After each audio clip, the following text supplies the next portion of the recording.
Hi, I'm Coach Lynn from the Marathon Training Academy, and I'm here today to answer a question sent in by Callie Pappas Winner, and it's a question that I often hear from my runners. Callie asks, how do you train for a marathon when you're slow? Well, thank you, Callie, for sending in that question. And first, I think every single runner I've ever talked to tells me they're too slow. Obviously, everybody runs at a different pace, and all of us are going to get slower as we get older. I've been running marathons for over 20 years, and my times today are definitely slower than my fastest times. However, we can still be out there running a race, training for a race, having fun, setting goals, and working really hard. So some things to think about. First of all, think about the marathon that you want to run and make sure that you can meet their time limit, their course limit, in a realistic way. For example, if you know that you're going to have to run your best race ever to hit the 6-hour time limit, don't sign up for that race. Find a different one that has a 6.5-hour time limit or a 7-hour time limit. The Honolulu Marathon doesn't have a time limit at all. They encourage everybody to finish, and you'll find a whole bunch of people out there walking, running at any pace. My feeling as a coach is that it's really important to put in the 18-mile runs, the 20-mile runs, so that you know what to expect on marathon day, and also so that you have the opportunity to practice hydration, nutrition, make sure that your shoes are feeling good, that the gear that you're wearing feels good, and you're not starting to chafe after 3 or 4 hours. What that might mean is perhaps giving yourself a longer training cycle.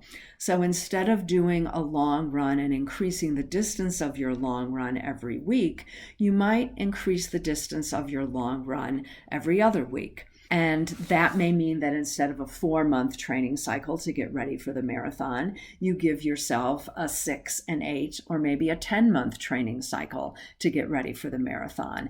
That way you have more recovery time after the long time that you spend out there running.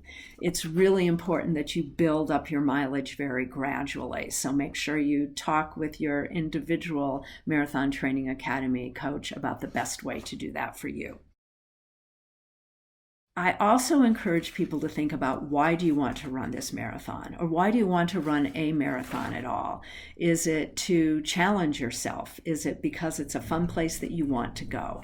If you're a social runner, is it a race that sounds like a lot of fun and they have aid stations that do goofy things? Perhaps you have friends who can go with you and run the race with you. I've run several marathons with some of my friends who run slower than I do, and I'm just out there to support them. It's a wonderful feeling for me to be able to do that. If you don't have someone who wants to run the entire race with you, you might ask a few friends to tag team and perhaps run 2 or 3 miles with you at a time. Smaller races are usually happy for you to do that. And you can check in with the race director even and let them know that you have friends who want to support you along the course and help you out for a couple of miles at a time. Also, make sure that you have people waiting for you at the finish. My local running group a few years ago, we always have people who are some of the last ones in. We're called the Back of the Pack Running Club for that reason, and we celebrate that. We all stand out there with them. We line up along the last mile of the course so that we can cheer them in, and everybody is really excited and happy to see that happen. We often get other runners to join us as they're finishing their race. So you can set yourself up to have a really good marathon, half marathon, whatever race distance you decide to choose.